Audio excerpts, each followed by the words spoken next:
Hello and welcome to The Outsider and the video section of our website. My name is Lou Blank and I will be hosting today's episode. So before we get started with the content of today's episode, which is Amy Goodman, of course, the famous journalist and host of Democracy Now! She recently came to Madison and I filmed her, and I have some clips that I want to share my reflections on. Before we get to that, I want to quickly explain what The Outsider is, so you know what you're watching. So The Outsider is a group of youth-led journalists who are dedicated to telling real stories without having to put ourselves through some sort of pundit lens, per se. So we see lots of problems with the establishment mainstream media. You know, they treat climate change like a debate, and they present two establishment narratives that don't really represent the full comprehensive picture that really makes politics interesting. So we want to have none of that, basically, and we're dedicated to telling true stories with nuance, and it doesn't have to be Democratic or Republican. It can be libertarian, socialist, you name it, we'll represent it. So that's The Outsider. We have no ties to the establishment or the status quo, and we would like it if you could subscribe to our YouTube channel and subscribe to our Medium account, which is where we're based. So, that's enough of that. Let's get on to Amy Goodman. Okay, so Amy Goodman was in town in my hometown of Madison on May 6th at Madison Area Technical College, and I first want to share, I'm going to share 4 clips. The first one I want to share is a story of an immigrant and the struggles that she faced in the United States. We began in Denver, and the next morning after our talk, we went over to the Unitarian Church because there Jeanette Vizguera had taken refuge. Jeanette, she's a Mexican immigrant. She came into this country more than 20 years ago, has paid taxes ever since. She has 4 kids. Her oldest daughter is a dreamer, here legally under DACA. And she took refuge in the church in February, right after Donald Trump was inaugurated president, because Daniel Ramirez was arrested in Washington State. He was a dreamer. He was legally allowed to live here and work here. And even he was arrested, and then she thought, this does not bode well. And so she went into sanctuary in the church. And I asked her how she was doing. She said she had received a lot of death threats. And so I said, well, what gives you hope? And she said, because I received so much more support from the death threats. It always makes me think of Isabel Allende, the great writer, who said, for every thug on a street in Latin America, every paramilitary, every dictator's representative in the street, there are thousands of compañeras and compañeros who will support you. That's what gives hope. Yeah, so I thought that was really powerful. That story kind of reminds me of something I've been thinking about for a long time. I used to think that politics could solve everything. And to some extent it does. I mean, everyday activities like going to the doctor or, the price of food, your salary, your wages, all of those are determined in some way or another by the economy and our political system. But there's something more than that. Politics can't solve everything. In a large way, it's our culture, it's our relationships with other people that can really make a difference. And in the case of Jeanette, the love drowning out the hate, just with her relationships, her interpersonal relationships, was really powerful. And I find that enlightening, that even in a system where ICE does raids, deportations, I think under Obama there were 2.4 million deportations, somewhere in that area. Even in that sort of world, that we can still find this sort of compassion and this actual sense of safety, at least to some extent, is really enlightening. In addition, it's kind of the elephant in the room. Maybe you didn't notice it, I saw it. And I guess the camera angle kind of prohibited you, but basically 99 to maybe 100% of the people in that room were white. And the reason I bring that up is because that was like a critical point of the Sanders campaign as well. You know, like he's not appealing to black voters. And my take on that is you look at this Amy Goodman press conference. She is delivering an incredibly inclusive message. Like, don't get me wrong, I mean, she's talking about illegal immigration. And the two main topics she talked about were immigrants and the Dakota Access Pipeline, both of which most heavily affected minorities. So clearly she has an inclusive message, and longtime listeners of the show will know that, I mean, she's fought for black rights, gay rights, immigrant rights, Native American rights, you name it. So it's not her message, and it's not Bernie Sanders' message that's wrong. It's something else, perhaps. It's name recognition, more affiliation with progressive movements in white communities. I can't really tell you what it is, but I don't think it's the message that's wrong, and I think that the inclusivity of Amy Goodman's message shows that it's not her fault that she's not turning out massive numbers of minority supporters, because her message is so inclusive. Another thing I wanted to bring up was, just to analyze this, I do not think that there should be any deportations. Say what you want about, border restriction and things like preventative things like that. You could argue that there could be rises in crime or loss of jobs, you name it. But the one thing I'm definitely against is deportations. So I'm very specific about that, and the reason is, if you look at it from a utilitarian point of view, like what can cause the greatest amount of good, I think clearly banning deportations causes the greatest amount of good. And again, we could argue about what we should do on the border for preventative things, but if you look at deportations, the cons are immense emotional trauma, families split apart, being put into a place where you're in severe danger in many of these Latin American countries, severe danger, severe economic stress. And the pros of deportations are maybe a decrease in crime, maybe some sort of job boost for the non-immigrant population. But there's no way that you can look at that and say that the emotional trauma and the economic trauma is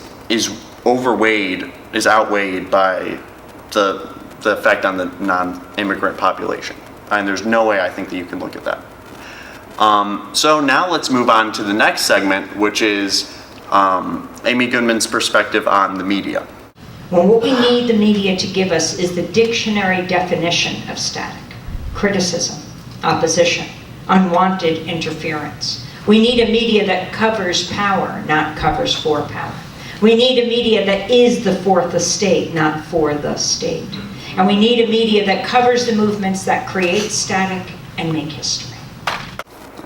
Well, I found that to be really excellent. And the reason I put that in there, even though it's just a short little clip, was it reminds me of the case of Phil Donahue. So for those of you that don't know, he had the highest rating, the highest rated show on MSNBC back in 2003. A large reason for that was that he was pretty much the only, if not the absolute only anti-war commentator on MSNBC. I think he was. So he had anti-war guests on his show predominantly, and his message was against the Iraq War. Again, perfectly reasonable now looking in retrospect. And he had the highest rating on the entire network in 2003, and he was canceled, despite having the highest rating. So that is what the establishment media bias really is about. And in case you think it had nothing to do with his anti-war message that they fired him, an internal memo was released, written by MSNBC, that pretty well explains why they actually fired him. So this is a direct quote from the memo. Donahue would be, quote, "a difficult public face for NBC at a time of war.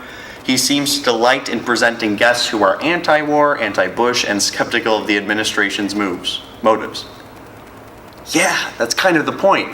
Because when we look back at it, of course, the war in Iraq was predicated on the idea that Iraq had WMDs, which turns out they didn't. And it basically toppled an authoritarian government, let's call it what it is. But once it toppled that government, it led to a power vacuum that created the rise of ISIS. So when we look back on it, we needed more voices like Donohue's, and yet that's the exact reason that they're firing him. So that attests to the media bias that we see today. And we couldn't be seeing it more, this establishment bias, than with Donald Trump, who I think this is really one of the most underreported aspects of his presidency. He asked Jim Comey if he could imprison journalists. That's not a question you should be asking if you're the president of the United States, okay? And imprisoning journalists is something that would bring our democracy index score, which is already almost on like a borderline between democracy and authoritarian. It could bring it down to North Korea levels if we start imprisoning journalists. That's not the direction we want to go. And it's worrisome that this guy has another potentially 3 years going on, even though betting markets have his impeachment at 25% right now. So yeah, right now is a time, now more than ever, that we should be worried about outsider voices in the media, like ours, especially with Trump having an idea of imprisoning journalists. So right on, Amy Goodman, your message is really good. Next, Amy Goodman here is going to bring up a story, a narrative, and her opinion on the Dakota Access Pipeline. The weekend we were there, the Native Americans didn't expect the Dakota Access Pipeline to be being excavated because it was a holiday weekend. We were following a group of Native Americans to that sacred burial land. They were going to plant Native flags there. And that's when they saw the bulldozers operating at full tilt. They were shocked. The bulldozers were operating just at the place they had mapped out. And they believed that once they made the map and the judge gave it to the Dakota Access Pipeline, that they leapfrogged over where they were excavating, moved forward to excavate this land so that when the judge ruled the next week, the facts on the ground would have been changed. It's a moot point. And they were horrified. And it started with women, and a woman with her child, and they went up on the property and they stood in front of these massive bulldozers. This is scary, unbelievably brave. You might not think that if I just said bulldozers. These machines are not small. Also that week, President Obama was in Asia, his historic trip to Laos, first time. And at the end of that trip, he held a democracy forum for young Asian students, and they came from all over Asia. And at the end of this forum, a young woman from Malaysia raised her hand and she said, President Obama, what about the Dakota Access Pipeline? I mean, not one American journalist had asked President Obama about this publicly. And here's this young woman who'd come to learn about democracy from the President of the United States. And she said, what about DAPL?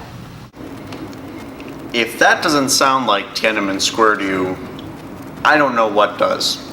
Yeah, that is peak of authoritarianism happening within our own country. And as Amy Goodman alluded to, this is really important because it's great to criticize other countries for their lack of democracy. I do all the time, including our enemies. But it only is nuanced and objective if we do the same treatment for ourselves. So we can criticize, for example, the Democratic Republic of the Congo for having conflicts over minerals, over natural resources. They have the conflict mineral crisis, of course, that's killing thousands of people. But we're fighting conflicts over natural resources, and the aggressor is our own government here in the United States.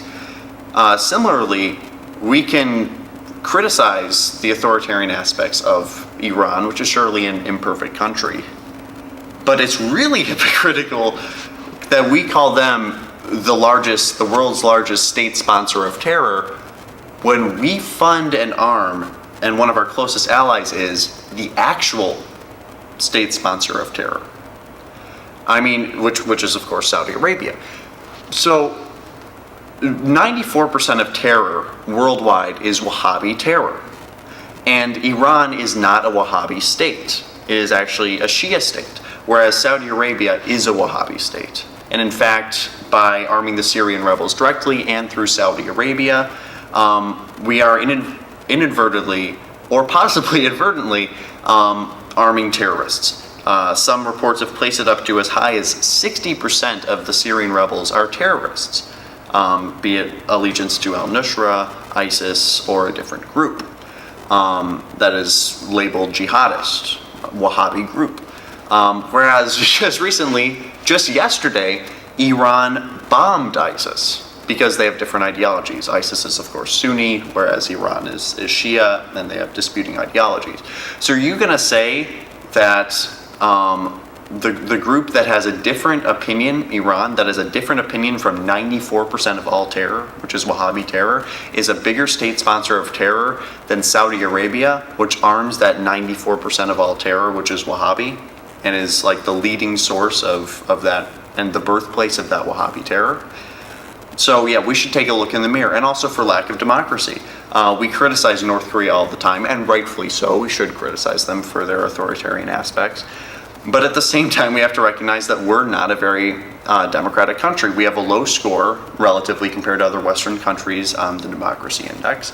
And also, there was actually a Princeton study that analyzed the least popular bills among American popular opinion and the most popular bills among American popular opinion. And what they found is that among all across the spectrum of most hated and most loved bills, they all had a 30% chance of passing. In other words, it didn't matter what the American public opinion was in terms of legislation, in terms of the chance of representatives voting for something. In other words, we don't really have much of a voice, and that's kind of the antithesis of democracy, isn't it? Yeah, and meanwhile, of course, the line for the 1% in the corporations was different. The more they supported a bill, of course, the higher the chance it has of passing. That's more of a corporatocracy or plutocracy as compared to a democracy. So we should criticize other countries, don't get me wrong, but as Amy Goodman said, we should also look in the mirror, like that girl from Laos. Also, I wanted to bring up, since the issue of Native Americans' rights was brought up in terms of the Dakota Access Pipeline, this interesting 538 study that I found, which found that which basically measured the death rates of every county in America, and found that 3 of the 4 counties in America with the highest mortality rates are in the Dakotas. So number 1 is Union County in Florida. Number 2 is Buffalo County, South Dakota. Number 3 is Oglala Lakota in South Dakota. And number 4 is Sioux in North Dakota. And, you know, when you look at those, and you could tell by the names, first of all, but I mean, if you look into those, it's primarily Native American reservations. It's not like these counties are filled with white people. These are Native American reservations. So Native Americans are some of the worst off, are actually probably the worst off minority in America. When you look at it, they have the highest poverty rate, they have the highest suicide rate, and as you just see, they have what looks to be the highest mortality rate. And that's why the Dakota Access Pipeline is so disastrous. Not only does it destroy the water that they have there, not only does it contribute more to climate change because we're entrenching ourselves into a system and economy of oil, but to a minority group that we've wronged for so many years, the Native Americans, we are doing the worst possible thing to them without their permission. And again, as I just pointed out with the mortality rates, they are the most wronged, or at least one of the most wronged, it's no competition, but one of the most wronged minorities in the United States.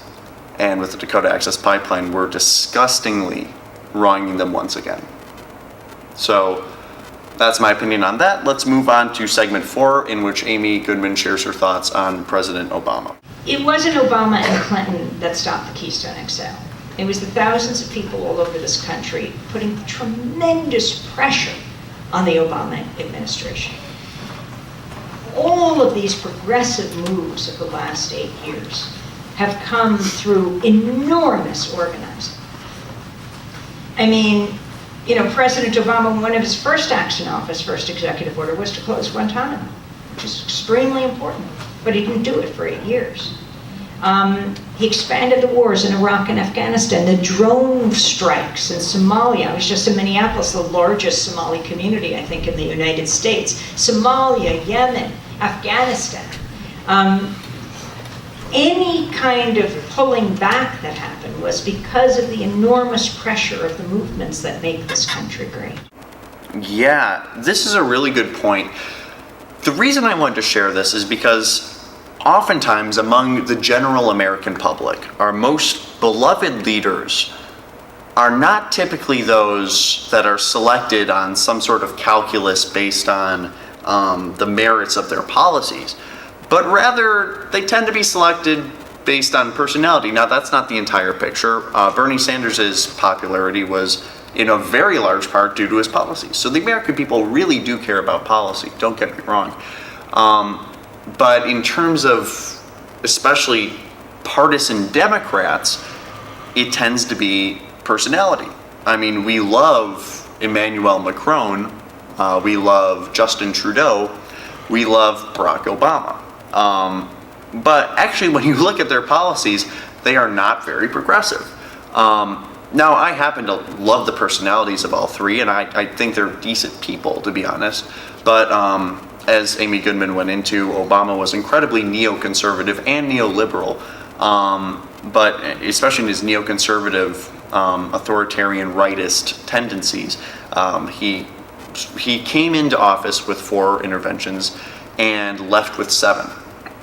He expanded our drone usage over 10 times, which is terrible because they have a 90% death rate. He never shut down Guantanamo, and he's been really bad on national security issues, especially on NSA-related issues. Similarly, Macron, he is a very lovable person, of course, but he's even more capitalist than Obama to a large extent. For example, he supported the El Khomri law, which lengthened the work week, reduced collective bargaining rights, and reduced union rights for less pay. All right? And finally, Justin Trudeau, and I happen to like the guy too, of course, but he has done a really good job of keeping his affectionate personality while expanding oil pipelines in the same way that Obama did in a lot of ways. Until the end where he got a bit better on that issue. So when you look at it, even our most beloved political figures are flawed. And that's not inevitable. I mean, there are true progressives that have yet to be elected. But it does show that voting for the lesser evil may be the right choice, and it probably is the right choice in my opinion. But that doesn't mean that we can stop there and say that's enough. As Amy Goodman said, we cannot become content with the lesser evil. We have to actually have a grassroots movement, at least until the next election cycle and beyond the next election cycle. Because our politicians are often neoliberal and neoconservative politicians on both sides of the aisle will not get that type of change accomplished without some pressure and without some grassroots resistance. And in the era of Trump, I think that resistance could not be better timed. So I urge you to stay engaged. I hope you found my opinions interesting, whether or not you agree or disagree with them. These are my reflections on Amy Goodman, and we will close this episode by asking you to please subscribe to our YouTube channel for The Outsider and to follow us on our Medium account. Thank you very much, and I will see you with the next episode.